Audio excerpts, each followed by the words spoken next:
Bueno, eh, empezamos la clase hablando de la... Vamos a empezar a hablar de la enfermedad de la glándula tiroides. Solamente vamos a hablar de hipotiroidismo, tirotoxicosis. Vamos a mencionar las principales causas de hipotiroidismo, las principales causas de tirotoxicosis con hipertiroidismo. Vamos a hablar sobre el examen de la tiroides. Vamos a hablar sobre la regulación de las hormonas tiroideas, sobre el diagnóstico y algo breve sobre el tratamiento. La regulación de la glándula tiroides tiene que ver el hipotálamo, la glándula pituitaria anterior y obviamente la hormona tiroidea. Básicamente bajo el influjo del frío y algunos otros estímulos, se secreta la hormona liberadora de tirotrofina o TRH. La hormona liberadora de tirotrofina actúa en la glándula pituitaria anterior, llamada la adenohipófisis, en unas células especiales que tienen receptores para este tipo de hormona y responden ante este estímulo con la liberación de la hormona estimulante de la tiroides. De ahora en adelante la vamos a llamar TSH, porque así la conocemos más con ese nombre. La hormona TSH, la TSH mejor dicho, actúa en la tiroides y provoca la liberación de T3 y T4. T4 sigue dos caminos. Uno es metabolizado en el hígado y puede ser eliminado a través de esto hacia las heces. Y la más importante, obviamente, la que va a la circulación general para cumplir las diferentes acciones que vamos a describir a continuación.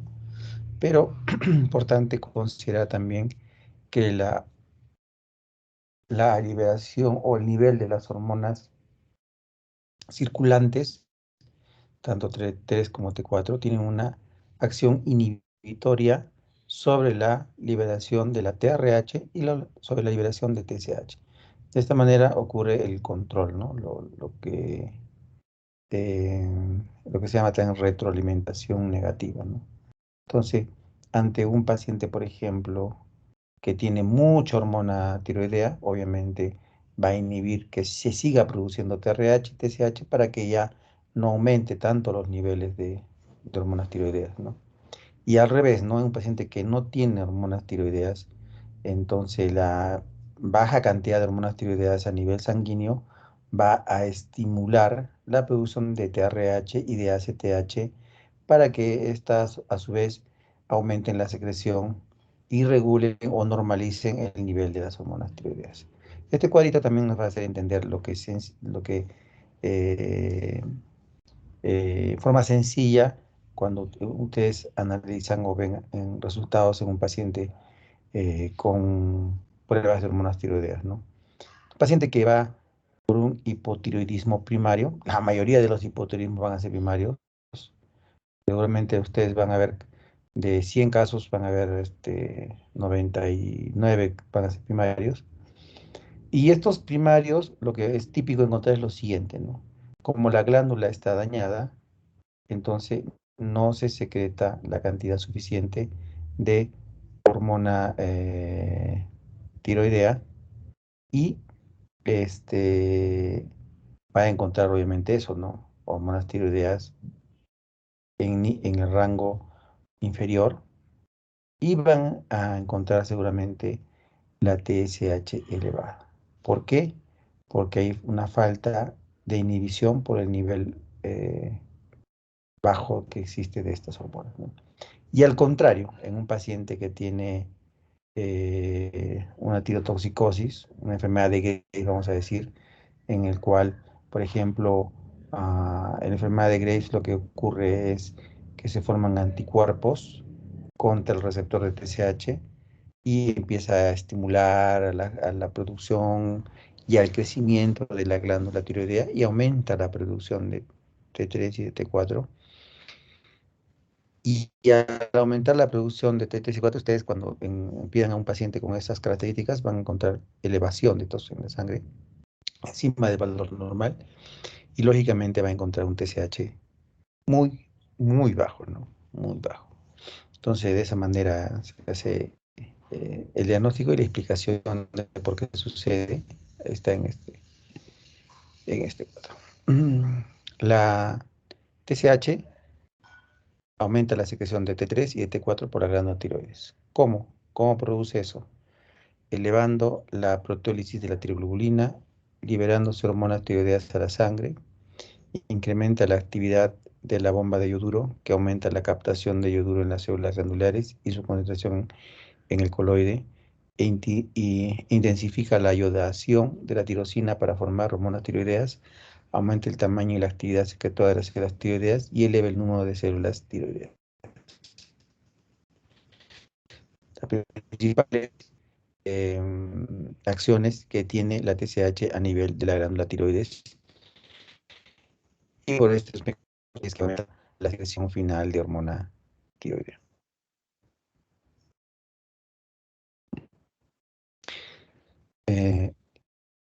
En uno de los estímulos que más aumenta la...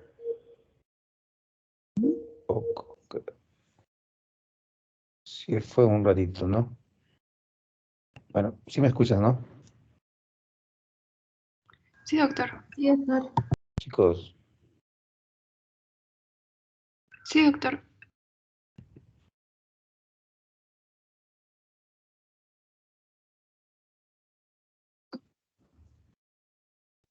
Sí, doctor. ¿sí? Ya,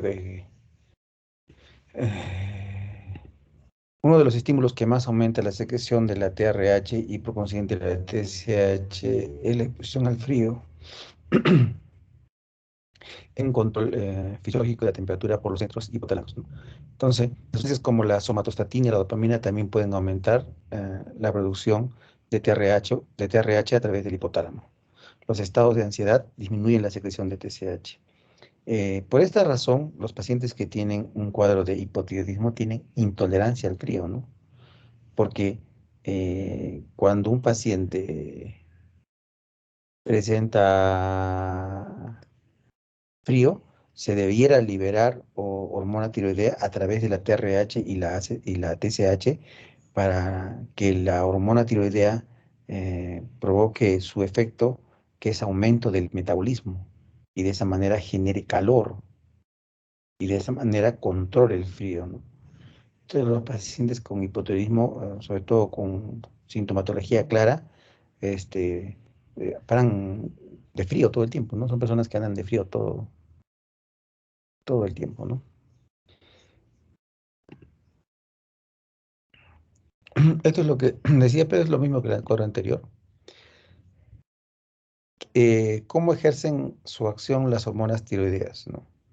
Para que las hormonas tiroideas tengan su efecto, el efecto calorígeno, el efecto en, por ejemplo, aumentar los receptores beta, en el efecto de aumentar los receptores de LDL, de colesterol, etcétera, tienen que introducirse a la célula y unirse a unos receptores nucleares llamados TRA y TRB, que son genes, que son codificados por genes localizados en los cromosomas 17 y 13. La función de la T3 con estos receptores nucleares origina el complejo T3, el receptor de hormona tiroidea, el cual a su vez funciona uniéndose a secuencias específicas de DNA o elementos de respuesta que se encuentran en las zonas reguladoras de genes que responden a hormonas tiroideas, ¿no? Entonces, la T3 controla la expresión de numerosos genes que a su vez regulan la síntesis de diversas proteínas.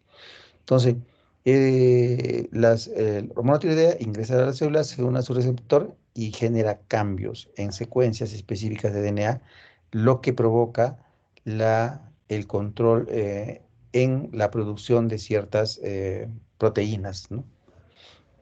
O sustancias, o por ejemplo lo que les decía, ¿no? Aumentando receptores, aumentando el metabolismo de los carbohidratos, todo lo que en la parte práctica se puede ver, ¿no? Pero la forma de actuar es de esta manera.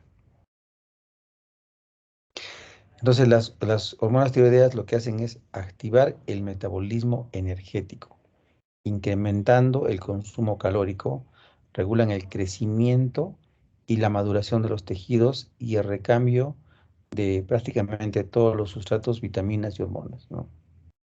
Entonces, esos son, en general, como en resumen, ¿no? El efecto que producen las hormonas tiroideas.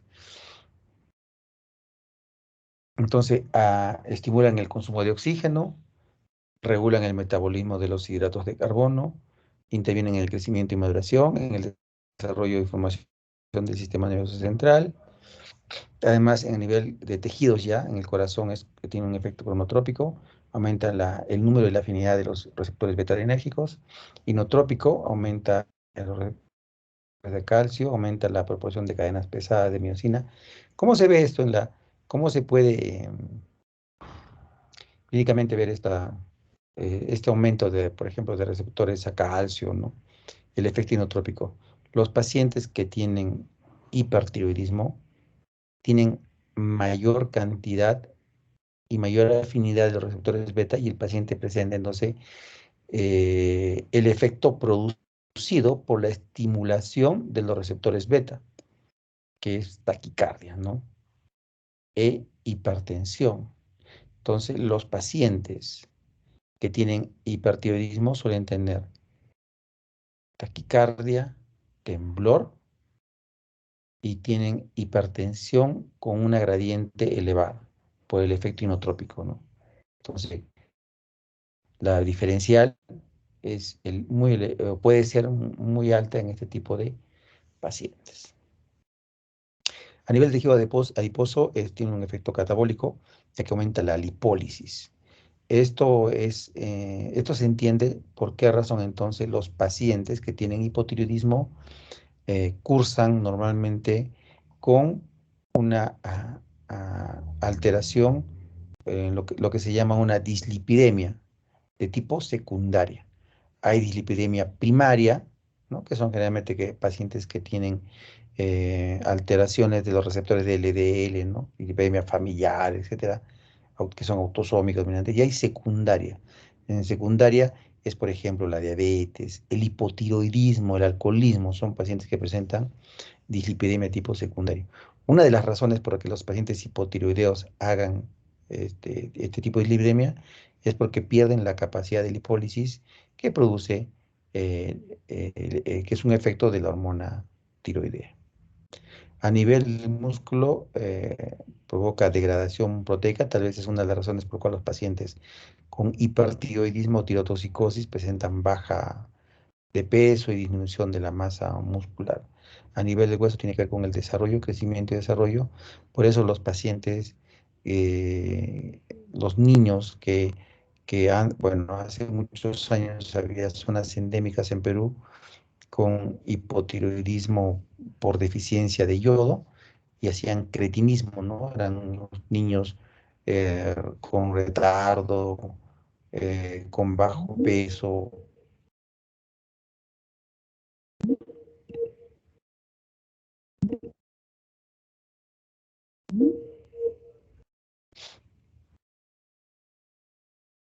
Sí, me está sacando de la clase los problemas de la red. ¿Me escuchan? Sí, doctor. Sí, doctor. Ya, bueno, espero que no vuelva a pasar. Esto es que me sale, me saca la... Ya. Entonces, los niños tenían esta característica, ¿no? Que ahora, felizmente, ya prácticamente no conozco que haya zonas con este tipo de patologías, ¿no? Zonas endémicas de deficiencia de yodo. Y tenía un nombre, ¿no? Se llamaba el cretinismo, se llamaba. Y los niños le decían cretinos, ¿no? Que eran estos niños que decía con retardo en el desarrollo neurológico, desarrollo óseo, desarrollo muscular, ¿no? E intelectual, ¿no? Niños cretinos.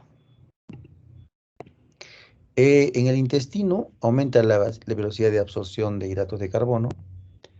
eh, por eso tal vez hay una creencia, ¿no? Los pacientes que tienen sobrepeso, hay mucha gente que piensa, ¿no? que tiene sobrepeso y sospecha, bueno, por alguna parte he revisado o leído que pueda tener hipotiroidismo porque dicen, no, yo no sé, no como nada, dicen, ¿no? Y aumento de peso, ¿no?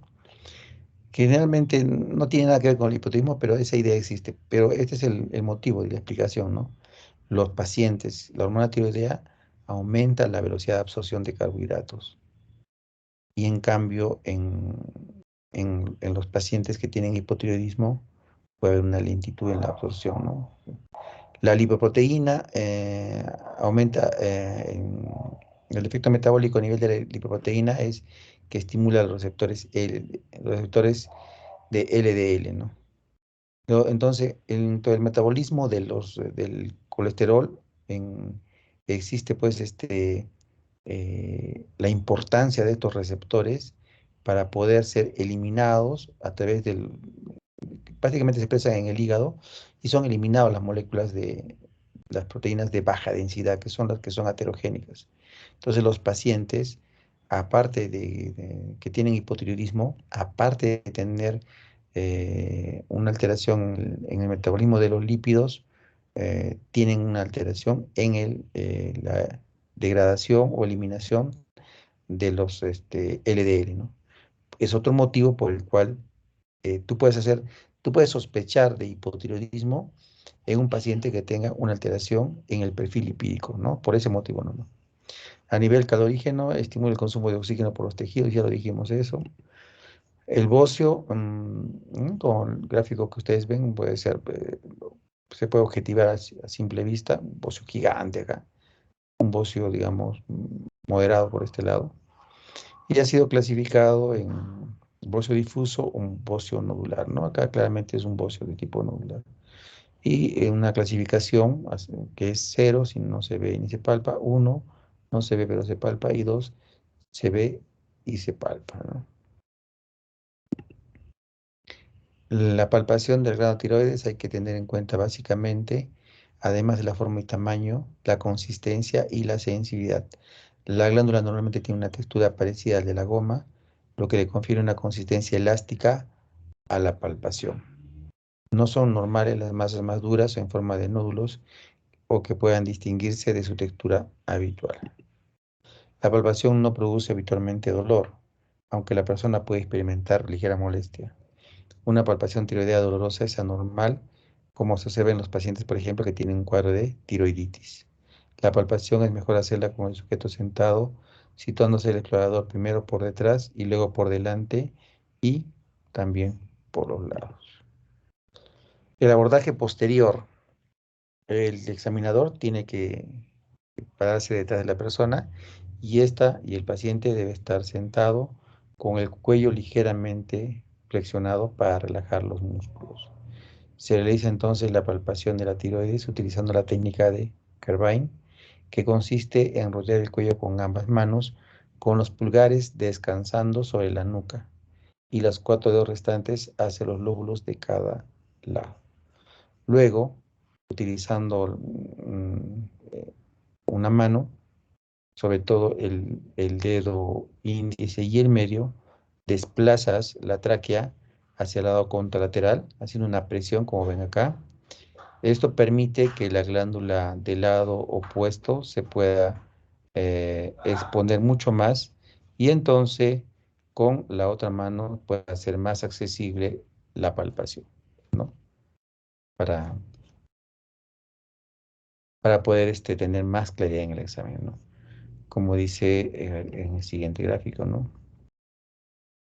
Que dice, ¿no? Primero, coloque los dedos de los pulpejos de los dedos índice y del medio por debajo del cartílago quicoides. Nuevamente aquí habla sobre ubicar, ¿no? El lugar. No, no es poner la mano por poner, no tienen que ubicar dónde estaría ubicado los lóbulos de las glándulas tiroides. Está por debajo del cartílago cricoides, ¿no? Ahí encuentras normalmente el istmo. Y a los lados del istmo obviamente están a cada lado el lóbulo del lado derecho y del lado izquierdo. Después hay que pedirle al paciente que relaje un poco el cuello, que incline un poco el cuello hacia un lado para poder examinar el lóbulo del lado contralateral. Utilice los dedos del lado opuesto para desplazar la glándula en dirección lateral hacia el lado derecho de manera que los dedos que se palpan puedan sentir mejor el lóbulo, lo que les había dicho, ¿no? Lo que está en este gráfico, ¿no? Cómo desplaza la tráquea hacia el lado opuesto, ¿no? Y es la técnica de Kervin. Lo que dice la literatura es que ustedes tienen que examinar tanto utilizando el abordaje posterior, técnica de Kervin, como el abordaje anterior. El abordaje anterior, hay que pararse frente a la persona, el cuello debe estar relajado, pero ligeramente en extensión para exponer mejor la glándula subyacente. Ahora las manos se colocan alrededor del cuello, pero con los pulgares en el plano anterior, que son los que van a palpar. Palpe los lóbulos tiroideos utilizando las dos técnicas descritas a continuación. Primero, la palpación utilizando la técnica de Cray, que lo que se hace es que es con una sola mano, ¿no? Entonces simplemente ustedes parados frente al paciente hacen una especie de pinza y el dedo que va a palpar es el dedo pulgar. Y los otros dedos, el dedo índice y el medio, lo que van a hacer es fijar la tráquea para que se pueda, porque si ustedes no utilizan los otros dedos, se desplazan, ¿no? Y no permite que hay que fijar para poder examinar mejor. Y eso de función lo hacen estos dedos, ¿no? Entonces, es en una sola mano la técnica de Cray o de Crille, como quieran, cómo se pueda decir. Y entonces cambian de mano, ¿no? Primero palpan con una, el lóbulo. En este caso, por ejemplo, este es el lado derecho del paciente y ustedes están al frente, van a utilizar también la mano derecha, ¿no? Para examinar. Y luego cambian de mano para examinar el lóbulo del lado izquierdo. Le- eh, Esta es la forma, digamos, un poco más sencilla, pero hay otra que es anterior, pero que utiliza dos manos. Y aquí también para palpar se utiliza también el pulgar. Como ustedes ven en el gráfico, lo que está haciendo es que con el pulgar del, del lado derecho del explorador, en este caso, está desplazando la tráquea hacia el lado contralateral. Y con el pulgar de la mano izquierda, el explorador empieza a examinar o a palpar el lóbulo de este lado del paciente. Luego cambia de mano y hace lo mismo, ¿no? Entonces, esta técnica de Lahey es una técnica bimanual, a diferencia de la de Cray, y eh, a diferencia de la anterior, utiliza una mano de apoyo para desplazar la tráquea y poder tener mejor accesibilidad hacia mayor abordaje hacia la glándula tiroides. Por supuesto que existen otras técnicas más, ¿no? O sea, no es puede haber muchas más, pero yo te doy la que se usan más, lo que me parece que son más prácticas, la que creo que sí se tendría que hacer en un paciente, ¿no? Un paciente que va con patología tiroidea, tendrían que examinar la tiroides de esta manera, por lo menos, ¿no? Utilizar alguna maniobra. Ahora entramos en lo que es el hipotiroidismo, ¿ya? La revista o la bibliografía es una revisión de la revista, este es de Lancet del 2017, ¿no? La mayor parte de ahí he sacado, por supuesto, esa información. El hipotiroidismo se refiere a la patología común que cursa con deficiencia de hormona tiroidea. Debido a la gran variación en la presentación clínica y ausencia general de síntomas específicos, la identificación del hipotiroidismo es bioquímico. Quiere decir que ustedes pueden presumir, de acuerdo a la sintomatología del paciente, pero el diagnóstico final se basa en el estudio o el dosaje de las hormonas tiroideas. Es la única forma de hacer el diagnóstico del paciente con hipotiroidismo. ¿Cómo se clasifica? Primario, debido a la deficiencia de hormona tiroidea. Secundario, debido a la deficiencia de TSH. Terciario, debido a la deficiencia de TRH. Y periférico, a problemas del metabolismo de la hormona tiroidea que en los tejidos periféricos, que es muy raro, pero se puede destruir o se puede anular la hormona tiroidea. Y entonces hay un caso de hipotiroidismo que se llama periférico, ¿no? Solo, como les adelanté también, el hipotiroidismo central, incluidos secundarios y terciarios, explican el 1% de los casos. El 99% de los casos van a ser hipotiroidismos primarios. ¿Ya? ¿Cómo se define el hipotiroidismo primario clínico? Se define por la concentración. Ya hemos dicho que el hipotiroidismo, la definición del hipotiroidismo es una definición a base del dosaje de hormonas tiroideas, tanto TSH como T4.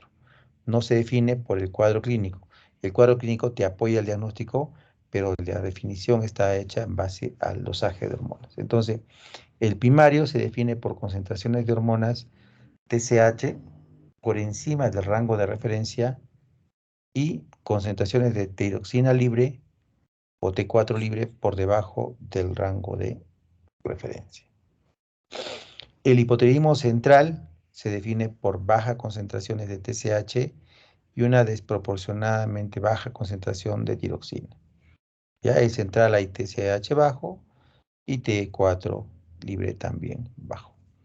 En el hipotiroidismo leve subclínico o que puede ser un estadio previo a un hipotiroidismo primario clínico, es un paciente que tiene una TSH por encima del rango de referencia y un T4 libre dentro de límites normales. Ese se llama hipotiroidismo subclínico. Reitero, el hipotiroidismo subclínico es un paciente usualmente que va camino al hipotiroidismo. Recuerden que los pacientes, las enfermedades tienen una historia de enfermedad natural. Un paciente no está, hoy día no está, no es que está normal y mañana está hipotiroideo. Existe una transición para que el paciente desde un estado normal pase a un estado hipotiroideo. ¿Cuál es esa transición? Eso se llama hipotiroidismo subclínico, ¿no? Subclínico. Y le llaman subclínico no porque no tenga síntomas clínicos, le llaman subclínico porque no, porque para diferenciarlo del hipotiroidismo clínico que se basa cuando ya está el T4 libre, ya está bajo. A diferencia acá que el T4 libre está normal. ¿Cuál es la prevalencia de la enfermedad tiroidea? Nosotros hablamos siempre que he hablado con ustedes, les hablaba de repente, no sé si con ustedes les he hecho diabetes, les he hablado sobre otras patologías, siempre la idea que tengan en consideración, ¿no? ¿Cuál es la prevalencia, ¿no? Creo que después de la diabetes, el hipotiroidismo es la enfermedad más frecuente endocrinológica, ¿no? Y estudios pueden variar desde 0,3 al 3,7, ¿no? Pero normalmente si consideras el hipotiroidismo subclínico, que es muy frecuente, este, alrededor del 5% de la población va a tener hipotiroidismo. Acá hay un cuadro donde ustedes encuentran también la prevalencia de otras enfermedades, como por ejemplo, comparemos el hipertiroidismo, que es 1%, y comparemos que vamos a hablar, y vimos un caso de una enfermedad de Addison que es 50 por millón de habitantes, ¿no? 50 por millón de habitantes. O sea, ahí es raro, ¿no? Si ustedes se ponen a pensar que esa es la prevalencia que está en nuestro medio, esa prevalencia la aceptamos como nuestra, tendremos que decir que en Arequipa debe haber 50 casos de enfermedad de Addison, ¿no? Y si aceptamos el 5% como la tiroides, podemos decir pues que hay, ¿cuánto, no? 1 millón, será pues 5.000 pacientes, ¿no? 5.000 pacientes con hipotiroidismo, si está bien mi cálculo. En las áreas con suficiente yodo, la causa más común de hipotiroidismo es la tiroiditis autoinmune crónica, también llamada tiroiditis de Hashimoto. Ahí el paciente tiene anticuerpos antitiroideos elevados, ¿no? especialmente antiperoxidasa tiroidea y anticuerpos antitiroglobulina. Las concentraciones elevadas de anticuerpos contra la peroxidasa tiroidea son también detectados en el 11% de la población sana. ¿Por qué lo digo?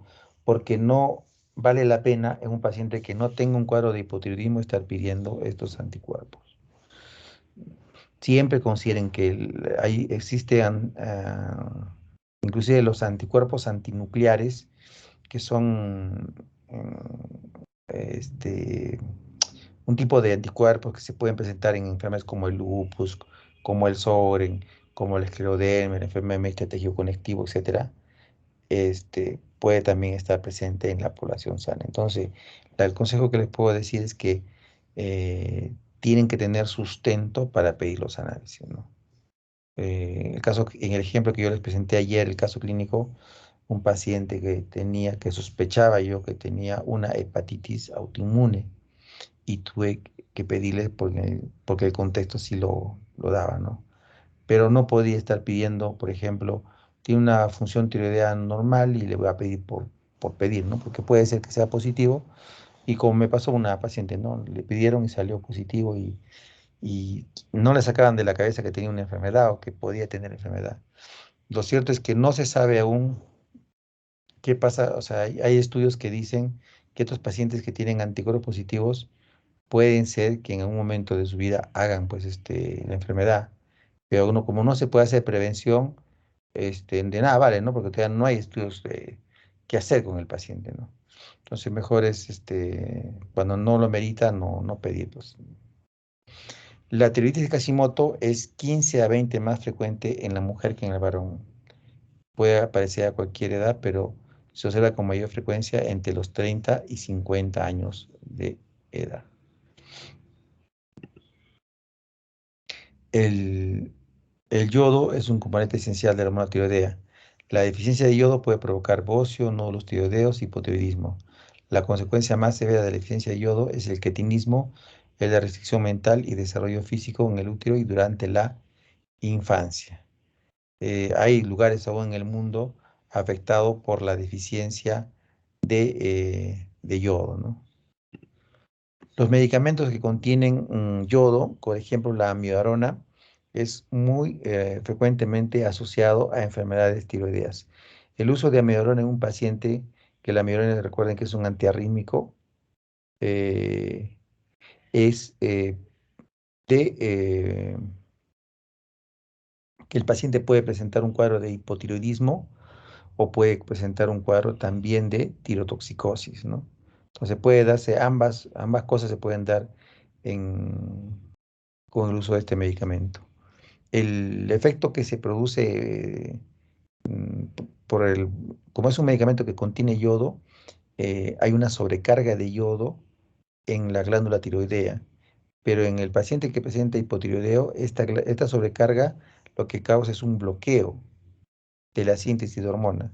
O sea, la sobrecarga de yodo producida por la ingesta de este medicamento en el 14% de los pacientes produce un hipotiroidismo por un efecto que se llama el efecto de Vol-Chaikov, ¿no? Que es lo que les decía, ¿no? La sobrecarga de yodo, en vez de producir un aumento de la síntesis, produce un bloqueo de la síntesis de hormona tiroidea. Existen también otros medicamentos, no solamente la amiodarona, sino existen otros medicamentos que también pueden producir este hipotiroidismo, ¿no? Como son el litio, ¿no? También existen los inhibidores de la tirosina quinasa, que son utilizados para problemas hematológicos, ¿no? Para neoplasias, leucemias. Esos medicamentos pueden también causar hipotiroidismo. Vamos a ver más adelante un cuadrito para que vean las principales causas de hipotiroidismo. El hipotiroidismo central es raro y afecta a ambos sexos igualmente. Se asocia más a menudo con trastornos de la hipófisis que con trastornos hipotalámicos, pero con frecuencia involucra a ambos.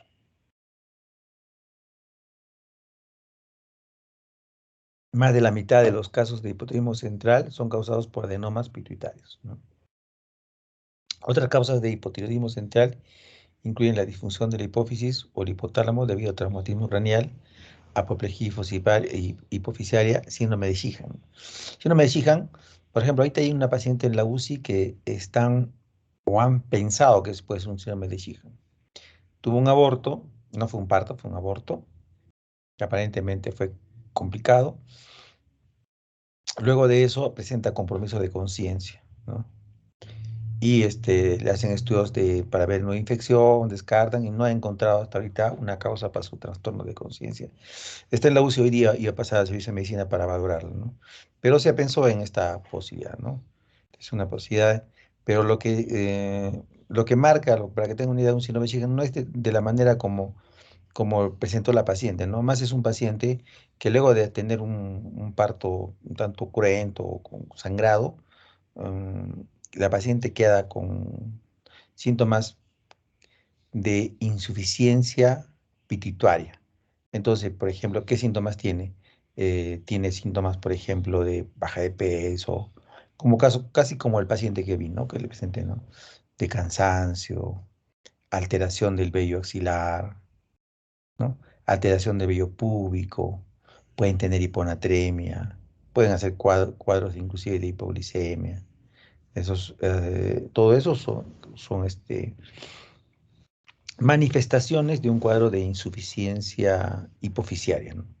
Y todos los pacientes que hacen insuficiencia hipoficiaria, obviamente hacen hipotiroidismo central, porque al no haber ACTH, haber un daño de la hipófisis, no hay ACTH, y entonces hay hipotiroidismo.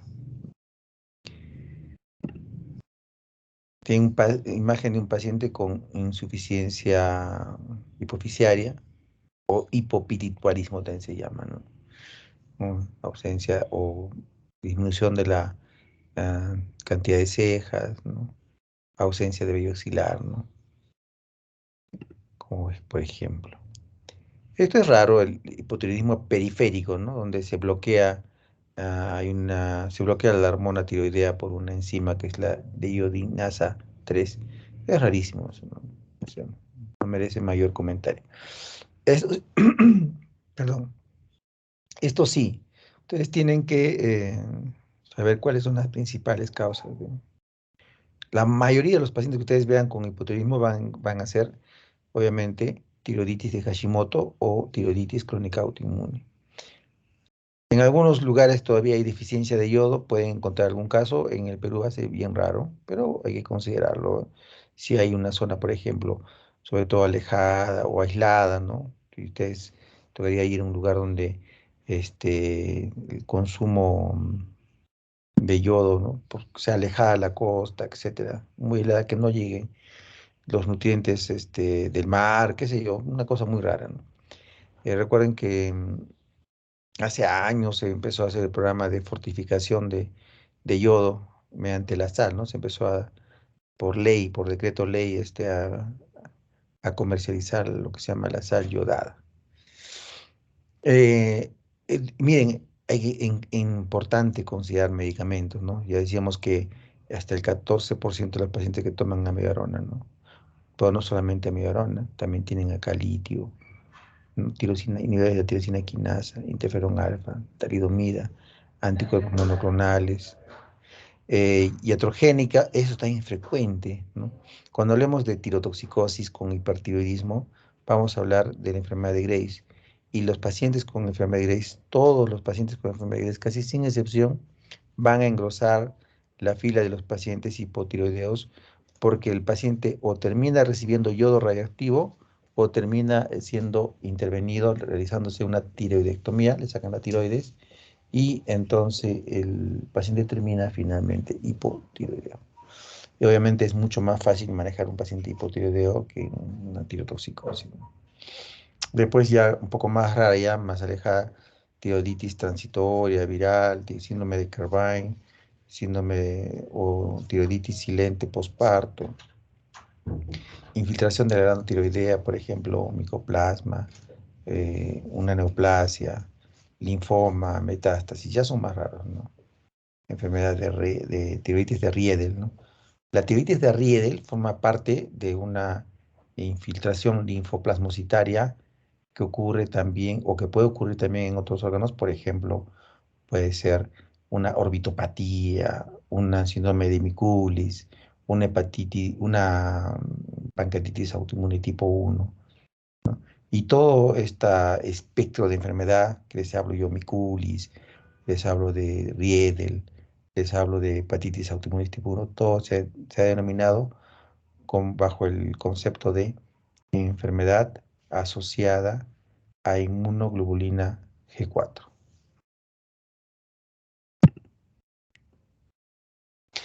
Em, ya es más raro, ya tienen ustedes el hipotiroidismo central, que generalmente todos son, o la mayoría son por enfermedades pituitarias, ya hablamos, ¿no? De los adenomas, de los pacientes que tienen síndrome de Sheehan, de las disfunciones hipotalámicas por un traumatismo, ¿no? Y hay cosas mucho más raras también. ¿Cuáles son el cuadro clínico? Fatiga, letargo, intolerancia al frío, aumento de peso, constipación, cambios de voz y de piel seca. La presentación clínica puede incluir una amplia variedad de síntomas que se difieren con la edad, el sexo y el tiempo entre el inicio y el diagnóstico. Siempre recuerden que los pacientes no presentan hipotiroidismo de un día al otro, ¿ya?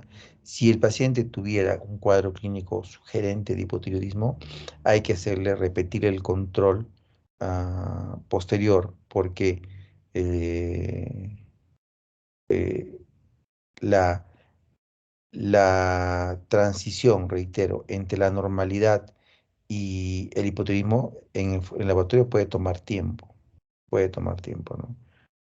Y también considera lo que ya les había adelantado, ¿no?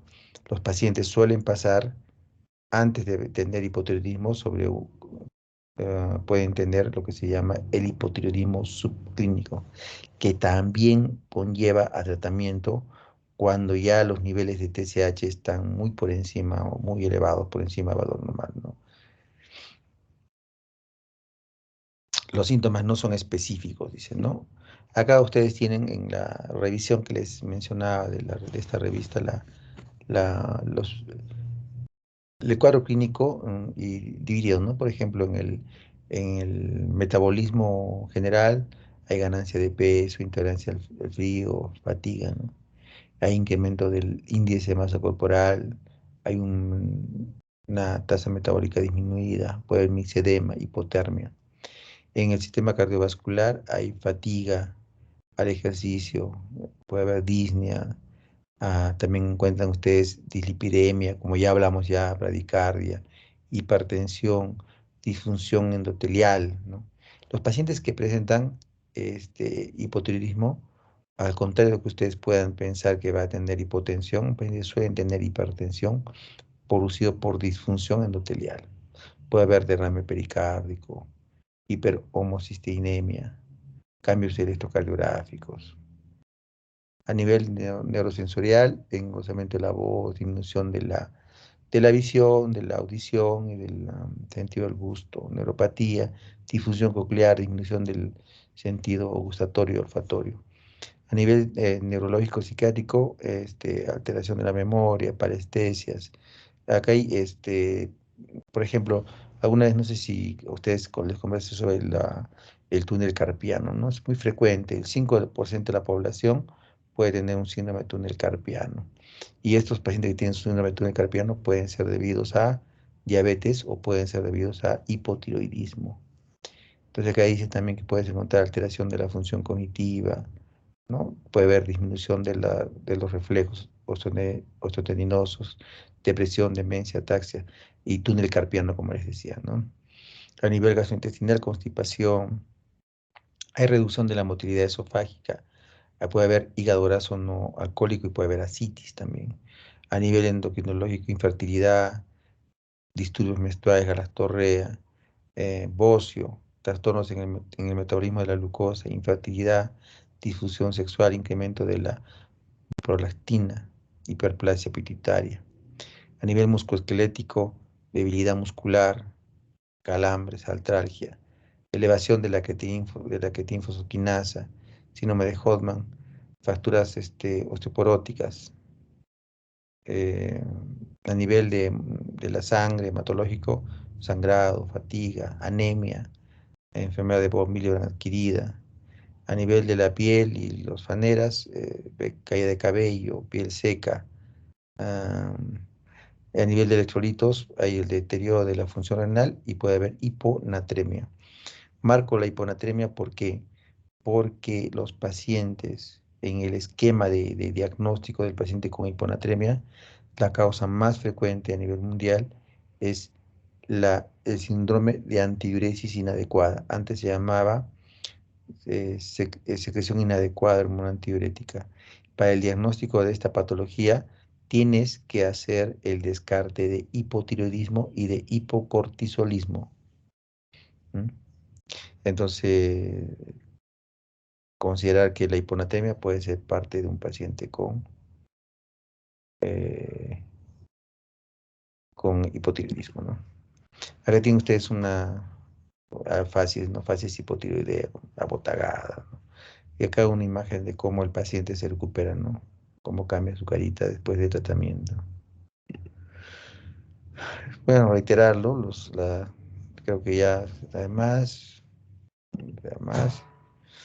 ya, Alex, los análisis de laboratorio por anemia, aumento de colesterol, ya dijimos por qué, aumento del LDL, ya dijimos también por qué, hiponatremia también, aumento de las enzimas también, eh, la ecografía tiroidea puede mostrar una tiroides atrófica homogénea, y el diagnóstico se basa en la prueba de TSH que está elevada, ¿no?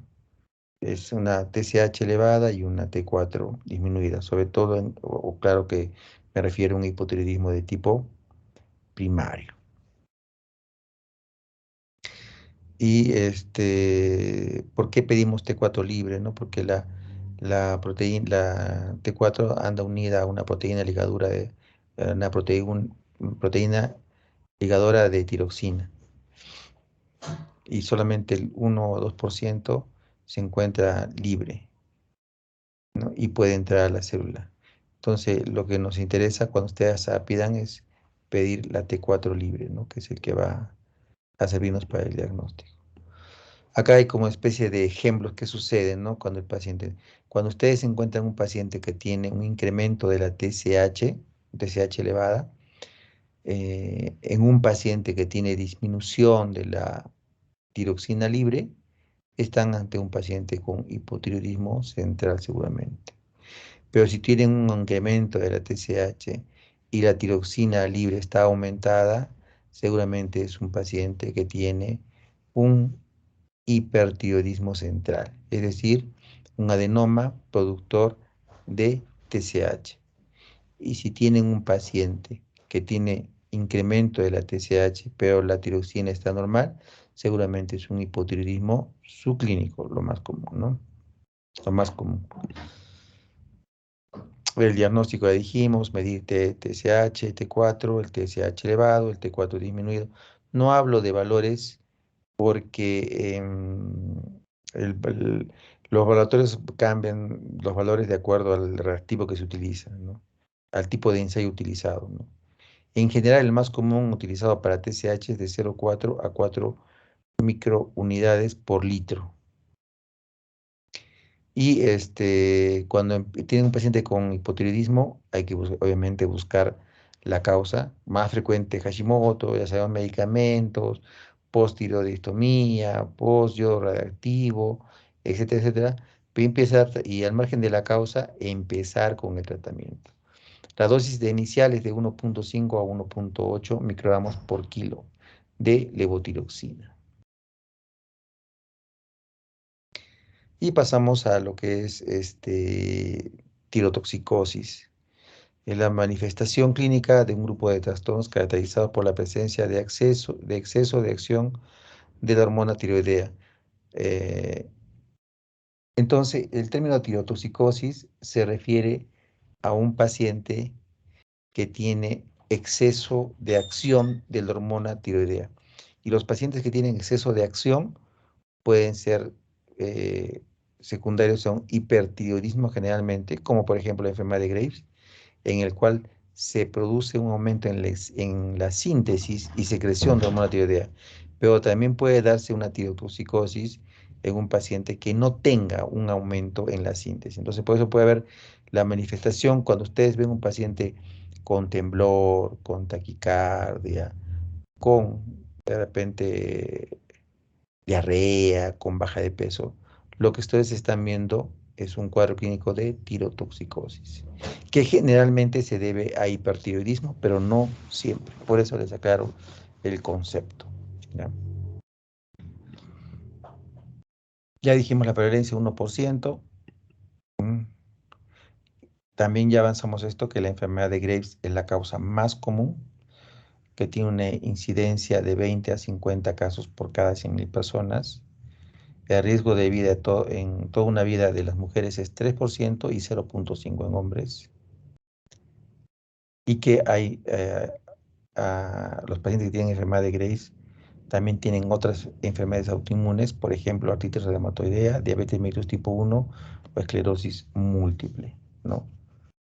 Por eso yo hablaba del caso clínico que les presenté de la posibilidad de una enfermedad poliglandular, ¿no? Porque existen asociaciones entre diferentes tipos de enfermedades que sean de tipo autoinmune. La enfermedad de Graves es la causa más común de hipertiroidismo con tirotoxicosis o de tirotoxicosis con hipertiroidismo al revés, ¿no? Representa hasta 90%, eh, y hay antecedentes familiares en la mitad de los pacientes que tienen enfermedad de Graves, ¿no? ¿Cuáles las otras causas, aparte de enfermedad de Graves que causan tirotoxicosis, pero con hipertiroidismo? Tienen también el bocio multinodular tóxico, el adenoma tóxico solitario, el adenoma pituitario secretor de TSH, la enfermedad de Graves neonatal, el hipertiroidismo congénito, el hipertiroidismo gestacional familiar, ya son más raros ya. Estos son los más frecuentes, ¿ya? Los más frecuentes, a la cabeza siempre enfermedad de Graves, ¿ya? ¿Qué causas van a encontrar ustedes de pacientes que tengan tirotoxicosis sin hipertiroidismo? O sea, que no haya aumento de la secreción de hormona tiroidea. Por ejemplo, pueden encontrar tiroiditis postparto silente, tiroiditis subaguda, tiroiditis inducida por droga y tiroiditis infecciosa aguda, ¿no? En general, esto habla que el paciente no tiene una mayor producción de hormona tiroidea, sino que como se inflama la glándula o se infiltra la glándula o se infecta la glándula, se libera transitoriamente hormona tiroidea. ¿Por qué lo diferencian? Porque estos pacientes normalmente tienen un cuadro transitorio de tirotoxicosis y se autolimita generalmente. En cambio, los pacientes que tienen tirotoxicosis debido a hipertiroidismo tienen que recibir un tratamiento. Por ejemplo, si es una enfermedad de Graves, tienen que darle medicamentos antitiroideos, tienen que ponerle yodo reactivo, tienen que sacarle la glándula tiroides.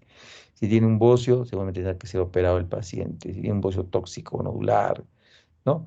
Si tiene un tumor secretor de ACTH, tiene que ser operado el paciente, tiene que sacarle el adenoma productor de TSH, por ejemplo. Eh, Hablando de la enfermedad de Graves, que es la causa más frecuente, la tríada característica es el bocio difuso, la oftalmoplejía o oftalmopatía y la dermopatía infilativa, que es el hemixedema perivial. Los síntomas generales comparten con otros pacientes que también tengan tirotoxicosis con hipertiroidismo, intolerancia al calor, sudoración excesiva, digamos casi lo contrario al paciente con hipotiroidismo. Pérdida de peso, nerviosismo, disnea de esfuerzo, diarrea, oligomenorrea, amenorrea. Los síntomas son debidos a dos cosas. Los síntomas y signos de la enfermedad de Graves son debidos a dos cosas. Uno, a la tirotoxicosis subyacente por el aumento de hormona tiroidea y a una infiltración celular inmunomediada. Las manifestaciones que son patognomónicas de la enfermedad de Graves son aquellas que tienen que ver con la infiltración celular. Por ejemplo, la dermatopatía y la oftalmoplejía, ¿no? Que son producidas por infiltración. Porque los otros, que son pérdida de peso, fatiga, palpitaciones, son comunes a todos los pacientes que tienen tirotoxicosis, ¿no? Entonces, reitero, lo que diferencia la enfermedad de Graves es la infiltración celular inmunomediada, y una de ellas es obviamente es importante, la orbitopatía, que ocurre en el 25% de los pacientes con enfermedad de Graves, pero se puede encontrar radiológicamente hasta en 70%, ¿no?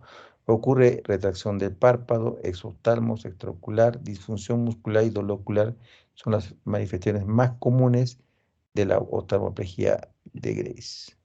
Y la dermatopatía tiroidea es poco frecuente o solamente ocurre en el 1 o 4% de los individuos. Es patognomónico para la autoinmunidad tiroidea y está asociada con la oftalmoplegia de Graves. Tienes ahí una imagen. También puede haber acorpaquia tiroidea, que es más rara y solo ocurre en el 20% de los pacientes que tienen dermatopatía tiroidea. Lo demás voy a encontrar para comunes a todos, ¿no? Que taquicardia, que la presión aumentada, que la sistolización sistólica aumentada, que la diferencial aumentada, que la disminución del peso, que la congestión ocular, que hay epífora, que aumento de la tensión, que aparece los músculos sucromotores, que el bocio está agrandado, ¿no? Que es difuso. Y la sospecha clínica la da los hallazgos de un patrón de hipertiroidismo bioquímico, que es un TSH bajo y una T4 libre alta. Y obviamente si el paciente tiene signos patognomónicos como la dermatopatía, la orbitopatía, la corpaquia, no requieren más pruebas para el diagnóstico. Se concluye que el paciente tiene enfermedad de Graves. Sin embargo, si no, el paciente no tiene estos signos, se debe pedir los anticuerpos antirreceptor de TSH, que tiene una sensibilidad alta y una especificidad también alta. La captura de yodo radioactivo te da una imagen homogénea, ¿no? De captación de yodo. A diferencia, por ejemplo, de un paciente que tenga un bocio nodular, en el cual la captación va a ser solamente a nivel del nódulo, te va a hacer pensar en una probable, eh, un tumor, ¿no? Un tumor productor independiente que, te, que requiera otro manejo, ¿no? El objetivo del tratamiento está enfocado a disminuir los síntomas y a tratar el hipertiroidismo subyacente. La mayoría de los síntomas se deben a la sobreestimulación de los receptores adrenérgicos beta, por lo tanto, el piedad del control de los síntomas es utilizar un medicamento beta bloqueante. Utilizamos propanolol o atenolol o algún otro beta bloqueante para disminuir los síntomas relacionados, por ejemplo, al temblor, la taquicardia, ¿no? Y también existe un tratamiento a base de corticoides para disminuir la conversión de T4 a T3, que es el T3. Es una cosa interesante que de repente se han dado cuenta, ¿no? Para hacer el diagnóstico pedimos T4 libre, pero el- la hormona que actúa, que ingresa a la célula, es la T3, ¿no? Entonces, los glucocorticoides impiden la formación de T4 a T3 y luego de eso, o logrando de esa manera evitar el efecto producido por el exceso de hormona, ¿no? A nivel de los receptores, a nivel nuclear, de lo que empezamos hablando.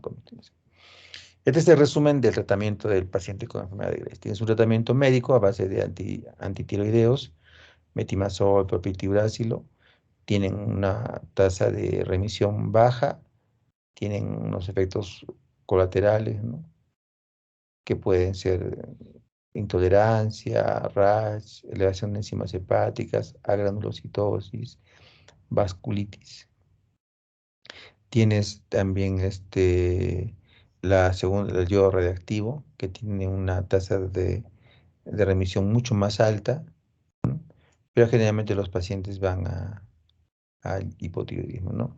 Y tienen el tratamiento quirúrgico, que es la resección de la tiroides, que te da un 100% de remisión, y también el paciente va a ir hacia el hipotiroidismo y también puede ir hacia el hipoparatiroidismo, porque a veces no respetan, difícil de respetar las glándulas para tu hormona, y hay problemas con el metabolismo del calcio.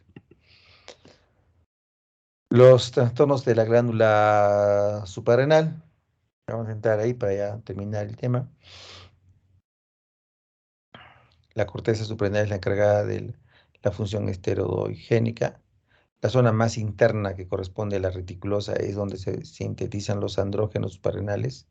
En la zona fascicular, que es la media, se sintetizan los glucocorticoides, y en la zona más externa, que es la glomerular, se sintetizan los mineralocorticoides. La zona reticulosa y fascicular responden al estímulo de la corticotropina hipoficiaria, la ACTH. En cambio, la zona glomerular no responde, no expresa receptores de ACTH, y su estímulo principal es la angiotensina. El principal mineralocorticoide que se secreta es la aldosterona, que el efecto que tiene, ya la vez pasada creo que dijimos, es retener sodio y eliminar potasio, ¿no? Las células, actúan las células principales del túbulo colector cortical. Y esto, cuando tienes un paciente que tiene una insuficiencia suprarrenal de tipo primario, es decir, se lesiona toda la glándula, obviamente se va a destruir la zona glomerular, la zona fascicular, la zona reticular. En cambio, cuando el paciente tiene una insuficiencia suprarrenal central, o sea, por deficiencia del ACTH, obviamente, por lo que estamos explicando, no se va a ver afectada la zona glomerular, y por lo tanto la acción mineralocorticoide va a estar intacta, ¿no?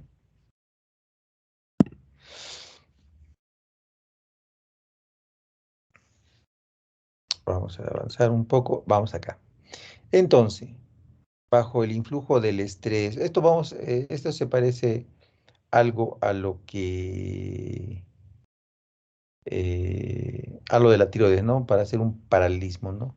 Entonces, el estrés, la exposición al frío, ¿se acuerdan? Igual, la hipoglicemia en este caso aumenta uno más.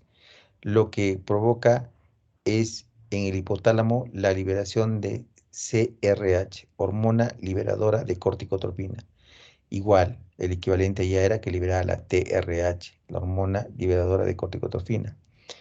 Y esta hormona, la CRH, actúa en un grupo de células que tienen receptores, y que ante este estímulo de esta hormona empiezan a liberar la adrenocorticotrofina, que le vamos a llamar ACTH. La ACTH liberada en la sangre actúa a nivel de la glándula suprarrenal, sobre todo, como ya hemos dicho, en la zona reticular y fascicular, provoca la liberación de corticoides y de ciertos andrógenos, ¿no? Suprarrenales. Y también hay que considerar que estos corticoides que son liberados por la glándula suprarrenal tienen retroalimentación negativa, impidiendo la liberación a través del hipotálamo del CRH, para que no se siga provocando ACTH y no se siga produciéndose eh, más cortisol de la que sea necesaria. Esa es la retroalimentación que ocurre. Es muy parecido a lo que sucede en el paciente con la regulación de la hormona tiroidea. Hablemos entonces del síndrome de Cushing. El síndrome de Cushing es como que estuviéramos hablando de un paciente con hipertiroidismo o con tirotoxicosis, ¿no? Donde hay un aumento del cortisol, ¿no? Entonces, corresponde al conjunto de manifestaciones clínicas y complicaciones derivadas del exceso de cortisol en los tejidos. Se puede dividir en un Cushing exógeno o iatrogénico. Sucede, por ejemplo, y hemos tenido varios pacientes con este tipo de Cushing exógeno. Son pacientes que tienen, para empezar, bajo nivel cultural, ¿no? Entonces, por ejemplo, después de repente doler la rodilla o doler el hombro o lo que sea, y alguien les da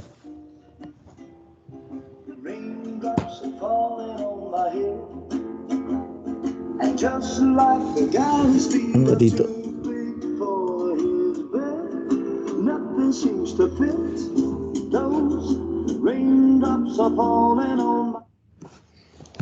Ya, entonces, alguien le recetó un tratamiento a base de un corticoide y les hizo bien, ¿no? Sintieron mejoría. Y luego ellos hacen la siguiente razonamiento lógico, ¿no? Eso me hizo bien. Entonces, cada vez que les duele algo, empiezan a inyectar corticoides, dexametasona o corticoides de depósito inclusive. O mismo comprarse tipo prednisona, lo que sea. O dexametasona oral, ¿no? Y poco a poco van manifestando el cuadro clínico de un Cushing exógeno, ¿no? También puede ser como parte del tratamiento, ¿no? Tienes un paciente que tienes una enfermedad autoinmune, una artritis reumatoidea, otra enfermedad, y empiezas a usar tratamiento con corticoide, y a largo plazo el paciente puede hacer también un Cushing, ¿no? Por eso existen medicamentos ahorradores de corticoides para evitar que el paciente tenga este efecto, ¿no? Y la incidencia del síndrome de Cushing en los estudios hay 2 a 3 casos por millón de habitantes. También predomina el sexo femenino. Desde el punto de vista clínico, los pacientes con síndrome de Cushing pueden presentar un cuadro característico con algunas manifestaciones que son más específicas que otras. Acá hay un cuadro donde ustedes encuentran desde las manifestaciones menos específicas a las más específicas, ¿no?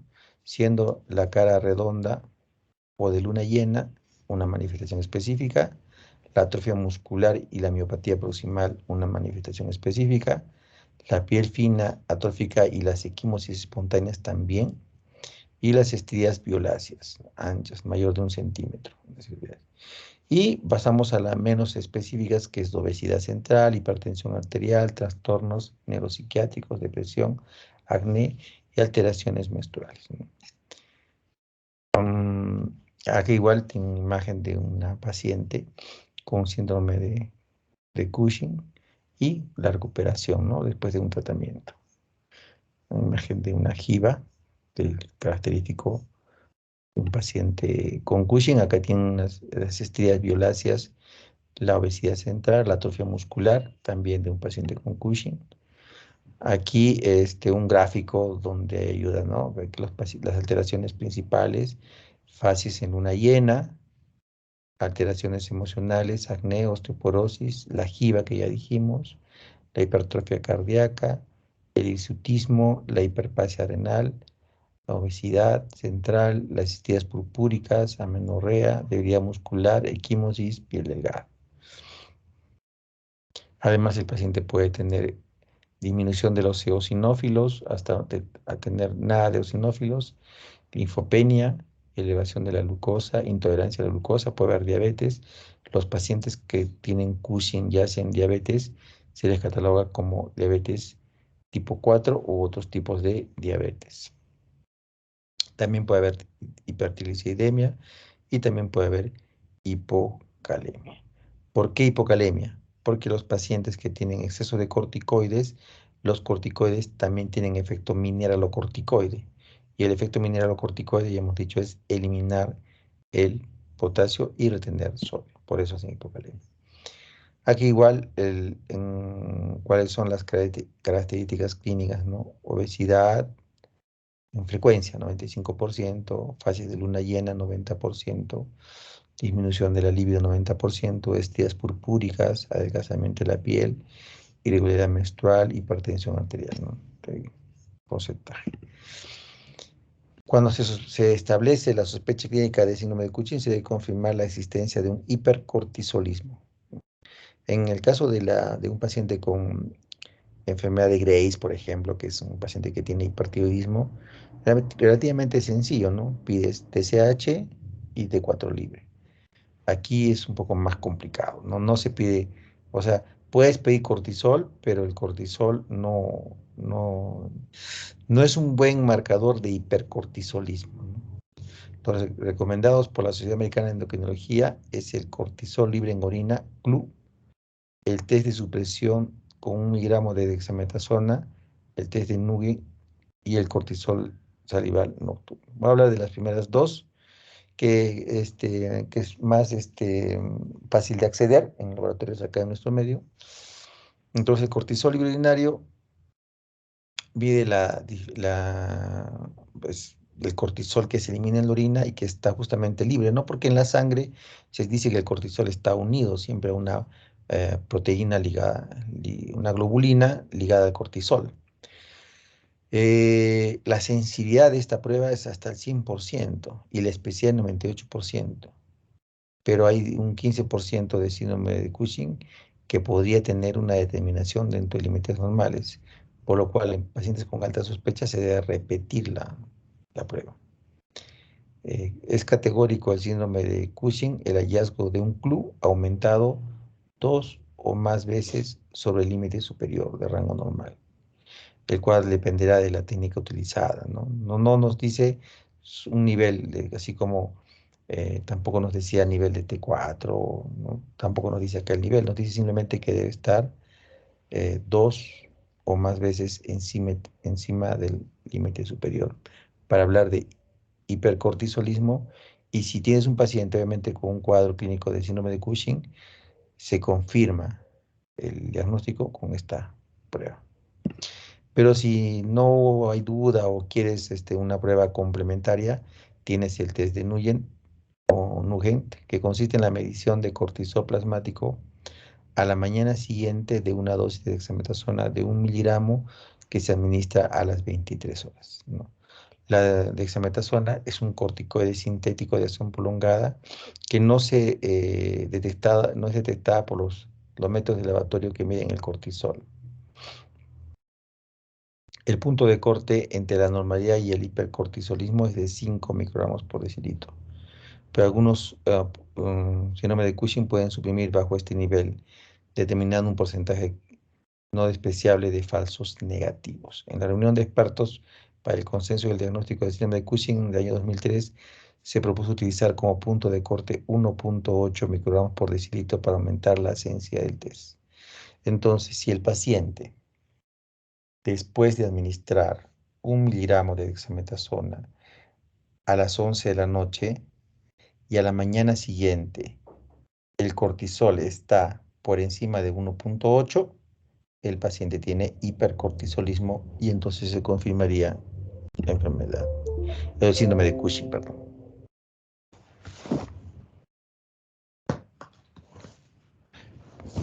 ¿Cuáles son las causas del síndrome de Cushing? Se puede dividir en pacientes que son dependientes del ACTH y aquellos que son independientes del ACTH. Dependientes del ACTH, el adenoma hipoficiario productor de ACTH o enfermedad de Cushing. Entonces, recuerden una cosa, el síndrome de Cushing es todo lo que hemos hablado, ¿no? La obesidad central, la hipertensión, la prediabetes, la diabetes, las estrías, la jiba, la cara de luna llena. Pero la enfermedad de Cushing es un paciente que tiene un tumor hipoficiario secretor de ACTH. Puede haber producción del ACTH por tumores fuera de la hipófisis, que son ya más raros, ¿no? Lo más común es que sea un tumor en la hipófisis. Y también existe un Cushing independiente del ACTH. Es un adenoma suprarrenal, un carcinoma suprarrenal o una hiperplasia suprarrenal bilateral, ¿no? Son las causas que pueden ser que sean dependientes de ACTH, ¿no? Podemos decir que ACT independiente se refiere a primario, que es la misma glándula, y esto podría ser secundario, que es en la hipófisis o en otro órgano que secrete ACTH, ¿no? También se puede decir de esa manera. Y pasamos para terminar ya a lo que es la insuficiencia suprarrenal, que es el caso clínico del paciente, ¿no? Vamos a ver solamente algunos datos que nos van a hacer recordar al paciente, ¿no? En la insuficiencia suprarrenal primaria se produce una falla en la producción de todas las hormonas esteroidales, a diferencia de la insuficiencia suprarrenal secundaria en la que solo ocurre déficit de cortisol por falta del estímulo de ACTH. Ya lo dijimos, ¿no? Es más frecuente en mujeres en la cuarta década de la vida y la prevalencia es 100 casos por millón y la incidencia es 5.5 casos por millón, a diferencia de la secundaria, que es más frecuente en mujeres y en la sexta década de la vida, en la sexta década de la vida, y con una prevalencia de 250 casos por millón. El cuadro clínico se caracteriza por signos y síntomas inespecíficos como baja de peso, acuérdense de nuestro pacientito, dolor abdominal, acuérdense que el paciente tenía, náuseas también tenía, no refería a vómitos y tenía diarrea. O sea, ya simplemente por la enfermedad de Addison, podía tener todo el cuadro del paciente, ¿no? La hipotensión ortostática no se le diagnosticó, no se le encontró. Hay también hiperpigmentación de la piel, que sí había, hay hiperpigmentación de pliegues, hay un poco, sí. Mucosas no había, no había hiperpigmentación de mucosas, no refería a avidez por la sal, pero sí tenía el paciente astenia. En la mujer, el déficit de andrógenos puede determinar disminución de la fuerza, disminución del vello púbico axilar y disminución de la libido. Ustedes ven ahí imágenes donde hay hiperpigmentación de las zonas de pliegues, ¿no? Acá están viendo, ¿no? También en las palmas de las manos. Y aquí una hiperpigmentación en la mucosa, que yo lo busqué realmente y no encontré en el caso del paciente. La etiología más frecuente en la actualidad es la autoinmune. Entonces, por eso, en base a estos datos es que yo pienso en enfermedad autoinmune. O sea, nosotros tenemos, cuando hacemos un diagnóstico, plantear por qué piensan. No, ustedes no van a pensar en lo más raro, ¿no? Por ejemplo, si tuviera una enfermedad de Cushing, tendría que pensar en que, perdón, si tengo un paciente con síndrome de Cushing, tendría que pensar que el paciente tenga una enfermedad de Cushing, que es decir, que tenga un tumor productor de STH, ¿no? Porque el 75% de los casos se presentan así de esta manera. Pero si tengo insuficiencia suprarrenal primaria, entonces yo estaría obligado a pensar en una enfermedad autoinmune, por la estadística nomás, ¿no? Porque puede haber una síndrome poliglandular autoinmune aislado y también podría ser tuberculosis, infección sistémica por hongos, linfoma, metástasis. Por eso le pedí y no les mostré, eso sí, me olvidé de mostrarles la imagen de tomografía, que no había nada, bueno, no había mayor cosa que hacer. También podía ser amiloidosis, hemocromatosis, sarcoidosis, meningococemia, no cuadraba, ninguna de estas cosas no cuadraba, ¿no? Lo más probable es que el paciente siga una enfermedad poliglandular autoinmune. Entonces dice, más de la mitad de los pacientes que presentan insuficiencia suprarrenal autoinmune pueden desarrollar un síndrome poliglandular. Por eso también pensé en ese tipo de síndrome. Y este síndrome poliglandular autoinmune tipo 2, en el cual se asocia enfermedad de Addison, tiroiditis crónica, recuerdan que le pedimos hormonas tiroideas y todo estaba normal, y en alrededor de en el 50% de los casos, diabetes tipo 1. Por eso planteé que el paciente podía ser diabetes tipo 1. Diagnóstico. En los exámenes generales hay algunos hallazgos que pueden orientar al diagnóstico, sobre todo si se asocia a la clínica. Puede haber eosinofilia, no tenía el paciente. Puede haber hiponatremia, no tenía, recuerden que le pedí sodio. Puede haber hipercalemia, también el paciente no tenía. Hipercalcemia, sin hiperfosfatemia y polisemia, no había nada de esta cosa. La glucosa, se acuerdan, estaba en 120, ¿no? Además era diabético el paciente.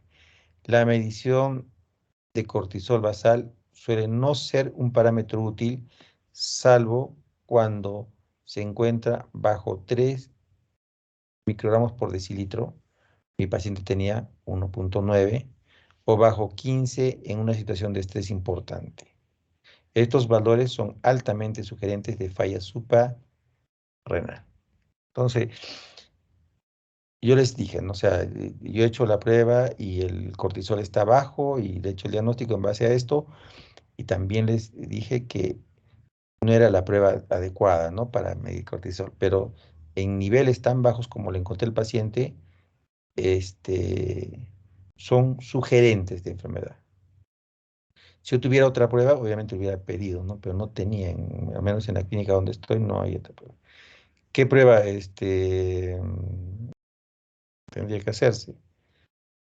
La prueba de oro es la falta de elevación de cortisol después de inducir hipoglicemia, pero no se hace porque es riesgoso para el paciente.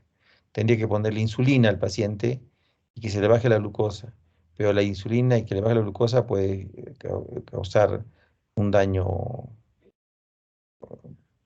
potencialmente grave en el paciente, así que no vale la pena correr ese riesgo. Por eso se utiliza la prueba de estimulación con 250 microgramos de ACTH de acción rápida. Esta prueba debería aplicar cada vez que los valores de cortisol matinal descienden bajo la media de rango normal. O sea, en mi caso, en mi paciente, como está bajo, debería aplicar esta prueba. La respuesta máxima a los 30 minutos del estímulo varía en sujetos normales de 18 a 23. Entonces, miren que, fíjense que es lo contrario. En síndrome de Cushing le dan dexametasona para inhibir la secreción de cortisol y luego miden cortisol en la sangre. Y si el cortisol está por encima de 1,8, el paciente tiene un hipercortisolismo, ¿no? Porque debía estar bajísimo, porque la dexametasona inhibe la formación Ahora, en este caso es lo contrario. Hago una prueba para estimular la producción de cortisol. Y si el cortisol no eleva más allá de 18, a los 30 minutos después de agregado esta prueba, administrado el ACTH de 250 gramos de ACTH, entonces el paciente tendría síndrome de Cushing. Entonces, no tenía a disposición esta prueba, sino obviamente hubiera hecho seguramente la prueba. Muy bien, creo que hasta aquí hemos tratado de abarcar los temas que nos han encargado que desarrollemos con ustedes, ¿ya? Si tienen alguna pregunta y se la voy a pasar para que la revisen, para que un poco, para que lean y porque les voy a tomar, obviamente, en la clase del día viernes, que me está diciendo su compañera que va a ser que a las 9 de la noche. eh, Voy a tomarles algunas preguntas de estos temas que hemos desarrollado. ¿Qué más? Me estaba consultando sobre cuántos casos clínicos. Como son 14, si fueran, cada uno presentaría un caso clínico, nos demoraríamos pues unas 4 horas, ¿no es cierto? Entonces van a ser lo que siempre hago, ¿no? 3 alumnos van a hacer un caso. Y ustedes se dividen como de la mejor manera que ustedes vean, ¿ya? La nota es individual, ¿ya? Cada uno presenta, de la forma como presenta. Yo le voy a preguntar o repreguntar algo, y si me responde o no me responde, y de ahí sale obviamente la nota. Y finalmente las preguntas que voy a hacer libres, ¿no? De cosas puntuales sobre esto. Si tienen alguna consulta, alguna inquietud, llegar ahora. Si no,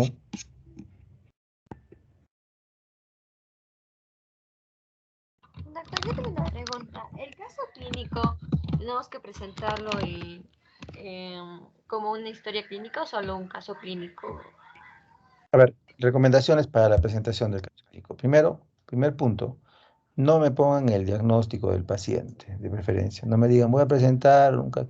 Se dan cuenta cuando yo presente. Miren, yo he presentado, primero no, lo que yo he hecho es, he visto un paciente y he tratado de recopilar la mayor parte de la información lo más fiel a lo que, a lo que se ha podido dar, para que ustedes vean ustedes cómo se hace en la práctica, cómo se lleva la historia clínica, ¿no? Cómo salen los resultados, ¿ya?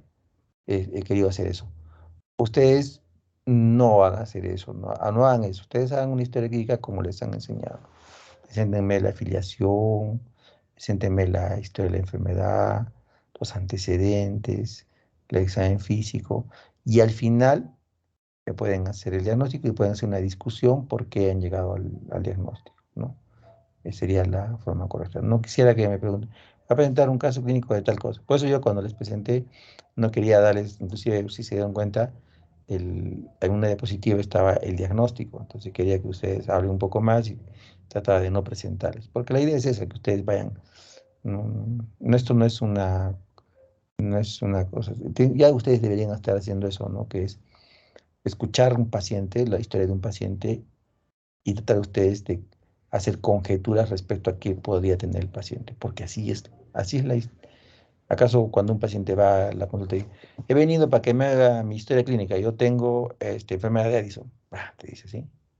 No, ¿no es cierto?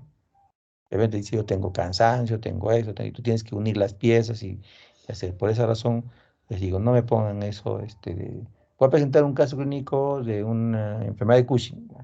Ya me estás dando el final de la historia, ya me dan, no me da ganas de seguir escuchando la historia porque ya sé cómo en qué termina, ¿no? Eso. Y obviamente el orden, ¿no? Tienen que ser ordenados, ¿no? Y cómo lo presentan. Entonces. El formato que ustedes quieran, pero lo que les digo, cíñanse a lo que ustedes se les han revisado en lo que es la historia clínica desde las primeras clases.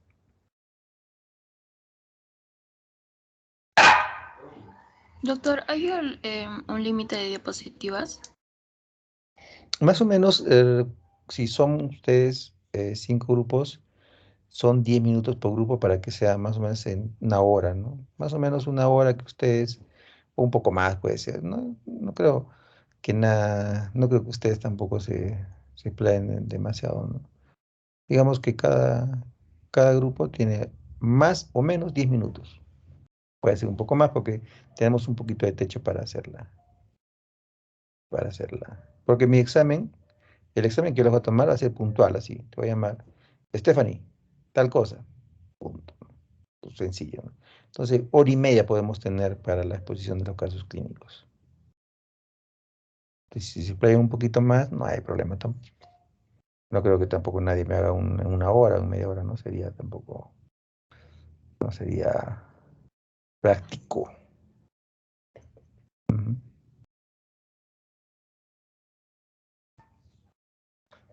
¿Listo? Yo, algunas recomendaciones más, mientras ustedes presentan, yo les puedo decir, ¿no?